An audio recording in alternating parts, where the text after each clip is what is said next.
presente trabalho, iremos falar sobre o sistema de saúde da Nova Zelândia.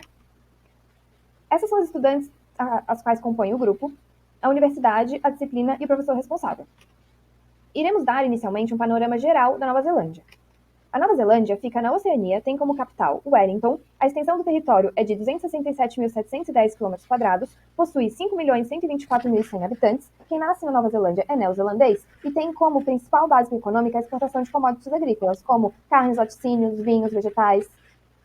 Um pouco dos índices da Nova Zelândia. A Nova Zelândia tem um índice de desenvolvimento humano, IDH, que é um índice que varia de 0 a 1, de 0,937. O índice Gini da Nova Zelândia, que é um índice que mede a desigualdade social, que vai de 0 a 100%, tem um índice Gini de 34,6%. A mortalidade na Nova Zelândia em 2022 foi de 7,5 habitantes a cada 1.000 habitantes, e o nascimento foi de 11,49 a cada 1.000 habitantes. A prevalência da mortalidade é com 75 anos ou mais na Nova Zelândia, e a expectativa de vida de 85 anos. A mortalidade infantil em 2022 foi de 3,5 a cada 1.000 habitantes, e a fertilidade foi de 1,66.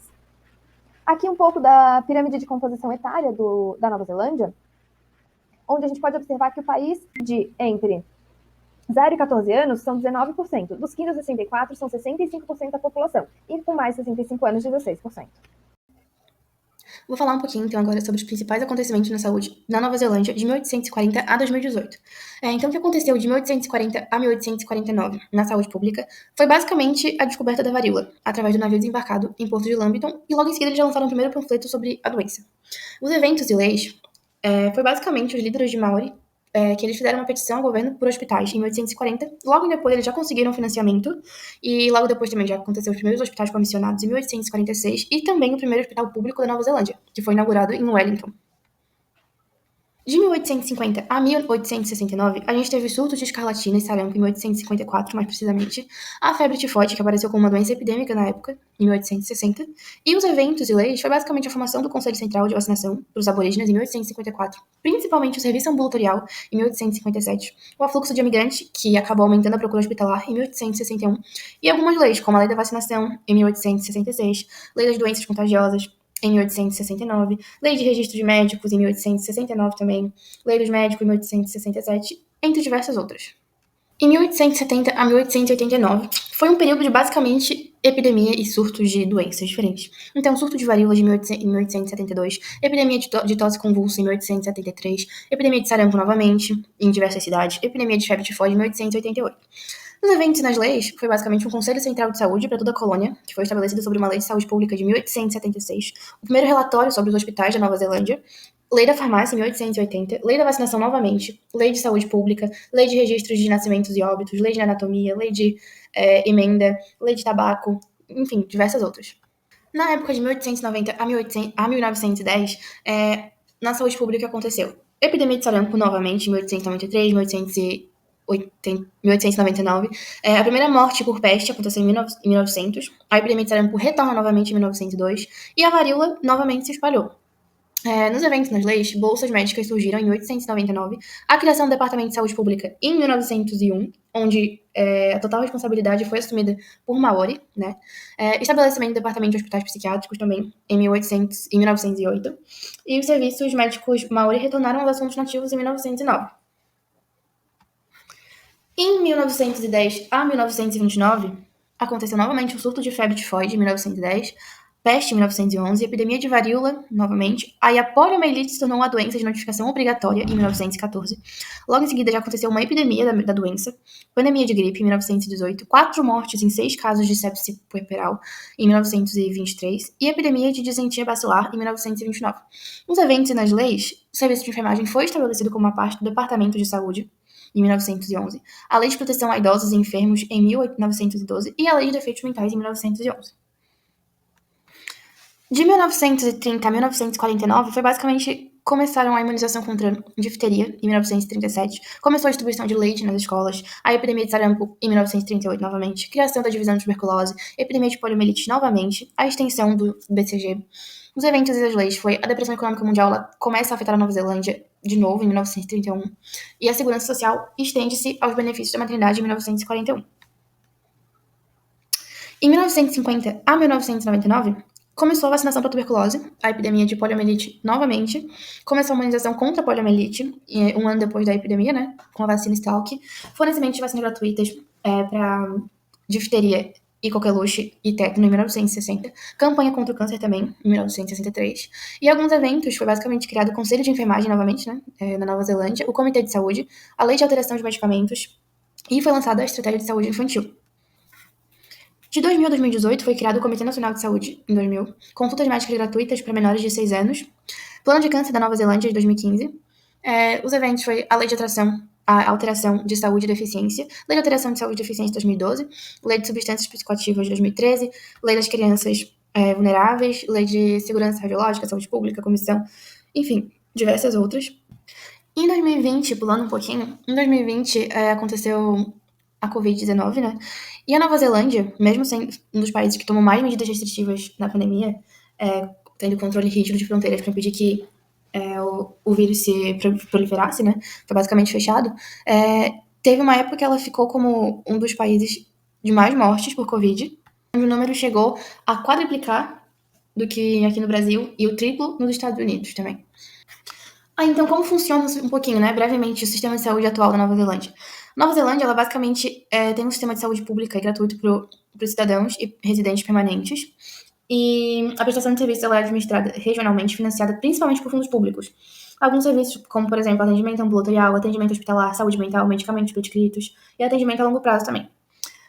Se um estrangeiro ele não se qualifica para o sistema de saúde pública, se ele não for um residente permanente, né, por exemplo, ele deve entrar no país com seguro viagem ou seguro saúde internacional e vai pagar uma taxa.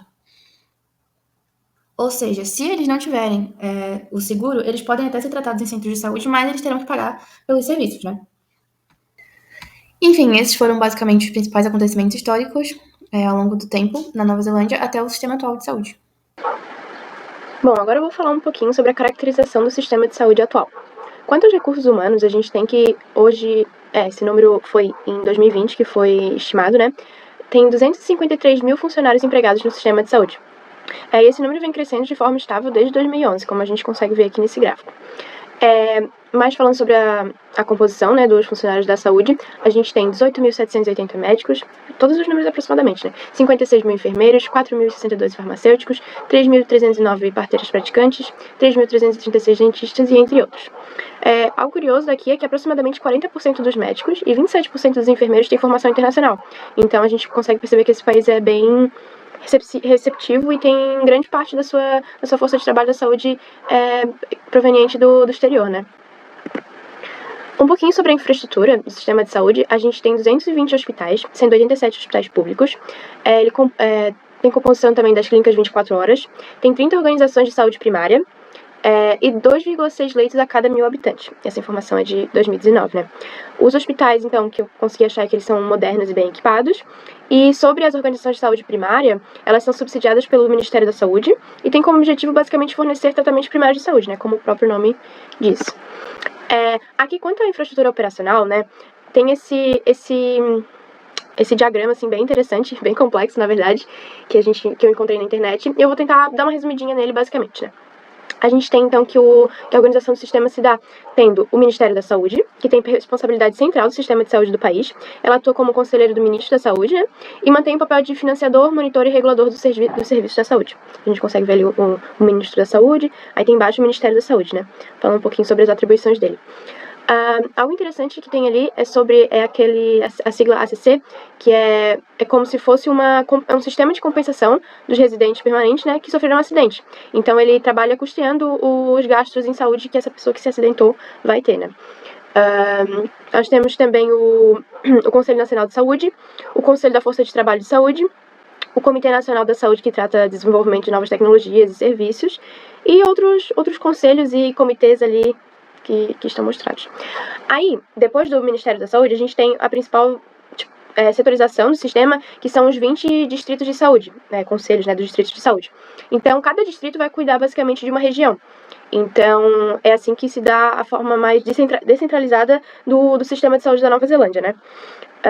Aí também temos os serviços privados, que incluem farmacêuticos, laboratórios, clínicas especializadas, que tu tanto pode entrar por eles de forma privada mesmo, pagando, quanto custeado pelo governo mesmo, que Tipo, tu vai buscar esse tratamento e o governo paga pra você nessas clínicas, né? E nesses profissionais, basicamente. Vamos lá, então. Quanto ao modelo de atenção à saúde, vou falar, assim, basicamente o que acontece quando você vai chegar lá e precisar de ser atendido, né? Primeiramente, você precisar de atendimento público, você será cadastrado com um médico que te atenderá daquela vez e nas próximas. Então, esse médico é chamado de GP, que é basicamente o clínico geral. Então, você vai lá buscar atendimento, numa emergência, por exemplo, e você vai ser designado para esse GP. E ele vai cuidar de todos os atendimentos daí pra frente, né? Então, ele também vai ficar com o seu histórico, que se um dia você for atendido por outra pessoa, ele vai ficar compartilhado, né, com esses outros profissionais. E a gente tem também as organizações de saúde primária, como eu já tinha citado, que é onde você vai para ter esses atendimentos primários. Mas o GP também pode estar localizado em clínicas privadas e hospitais privados. Então, basicamente, você pode obter esse tratamento em vários locais, né? Aí, basicamente, vamos lá. Se você precisa de algo mais especializado, porque como o GP é um clínico geral, às vezes vai ter coisa que ele não vai conseguir tratar, né? Então ele vai te mandar para um médico especialista, que daí já é o cuidado de saúde secundário, né? Aí nesse especialista quando você vai receber esse encaminhamento, você vai ser tratado por ele, também vai ser em hospitais, públicos ou privados. Ele também pode fazer o encaminhamento de realização de exames, que é em caso de necessidade, ele vai fazer essa requisição para algum laboratório privado, por exemplo. Mas estritamente coisas que são necessárias, sabe? É difícil você conseguir um GP, né, algo de rotina. É basicamente só emergência, né, e os exames também. Aí nós temos também um encaminhamento para medicação. O clínico geral, o teu GP, vai prescrever a receita e você vai adquirir esse remédio na farmácia. Mais uma diferença que a gente tem aqui no Brasil é que todos os remédios não vão custar mais que $5 neozelandeses, né? Então, porque os valores são subsidiados pelo governo, então o máximo do preço que vai chegar a todas as medicações vai ser esse, né? E esse benefício também, lembrando, é só para os cidadãos de residência permanente lá na Nova Zelândia. Tá, basicamente. E aí no cuidado de saúde secundário, a gente tem também os hospitais, né, como eu falei, que é quando o caso ficar mais grave. E a gente tem também o cuidado a longo prazo, quando a pessoa vai ter uma doença crônica, por exemplo, que ela vai ter que fazer mais visitas ao longo do tempo, né, também é parte do cuidado de saúde secundário. Tem também a de saúde mental, também aqui, e outras coisas, né. Tá. Quanto à relação dos sistemas predominantes, né, a gente tem o papel do seguro de saúde público e o papel do seguro de saúde privado. O papel do seguro de saúde público, a gente tem que todos os residentes permanentes têm acesso a uma vasta gama de serviços que são em grande parte financiados publicamente, através de doações provenientes de impostos gerais comuns que são cobrados a nível nacional, né? Uma exceção que a gente tem aqui vai ser os tratamentos relacionados a acidentes, como eu já tinha falado lá, que daí vai ser pelaquela organização da compensação dos acidentes, né? E quanto aos não residentes, a gente que são os turistas e os imigrantes, é cobrado um custo total dos serviços prestados pelos prestadores de cuidado de saúde, né? Então vai ser cobrado o valor total de qualquer procedimento que você for fazer no sistema de saúde. Aí, quanto ao papel do seguro de saúde privado, nós temos que ele é oferecido por diversas organizações, né? Desde organizações sem fins lucrativos a empresas com fins lucrativos, e representa cerca de 5% do total das despesas com saúde. Ele é um acesso bem mais rápido, né? Então, quando você precisa de algo que não é emergência, mas você quer que seja mais rápido, é interessante procurar o seguro de saúde privado. E também, ele basicamente funciona como uma partilha de custos. É o co-costing, alguma coisa assim. Que você vai, então, pagar uma parte e o governo paga outra, e é assim que funciona o seguro de saúde privado, né? Então, tá bom. E agora eu vou falar um pouquinho sobre os problemas que eu consegui perceber através das minhas pesquisas, né, sobre o sistema de saúde, que a gente vê que é um sistema de saúde muito bom, tem bastante elogios, ele funciona de uma forma bem, assim, interessante, né, só que tem alguns probleminhas, né, como é normal. Eu pude perceber, então, que em algumas matérias que a população maori, e os não maori da Ilha do Pacífico, que são populações nativas, elas têm bastante dificuldade de acesso por questões geográficas mesmo, tipo, longe dos centros médicos, como a gente tem esses problemas aqui no Brasil também. Então, o governo da Nova Zelândia fez um projeto, né, chamado Wanawara, né, que foi basicamente para averiguar, né, esses problemas e cuidar mais dessa parcela da população que é tão importante, né. Então, o objetivo basicamente foi desenvolver abordagens coordenadas com multi-agências para prestação de serviço e promover a responsabilidade conjunta pelos resultados para essa população, né. Então, ele exige que os conselhos, os distritos, né, dos conselhos, apresentem relatórios sobre os planos de saúde maori nos seus relatórios legais e consultem os maoris sobre os seus planos anuais. Então, é aquela consulta à população que tem que haver para saber os problemas que estão ocorrendo, né. Outro problema também é a disparidade de qualidade de acordo com o distrito de saúde, que isso também é bem comum, né? Então a gente vai ter um distrito que vai ter um serviço muito melhor do que o outro. Isso vai de acordo com financiamento, enfim, o dinheiro que vai. Isso é algo que ainda é bem comum lá, essa disparidade. O interessante, o que eles tentam fazer planos, né, é que se torne algo bem homogêneo, né, que todos os distritos apresentem a mesma qualidade de serviço, né, mas não é bem assim. Outra coisa que eu percebi também, bastante matérias falando, foi a crise na força de trabalho. Então foi até lançado um programa para 2032, que eles querem basicamente triplicar a força de trabalho da saúde, porque senão vão ter problemas sérios, né, porque eles fizeram aquele cálculo de porcentagem da população para os profissionais de saúde e vai ter uma defasagem muito grande, né? Se não for incentivada essa busca por novos profissionais.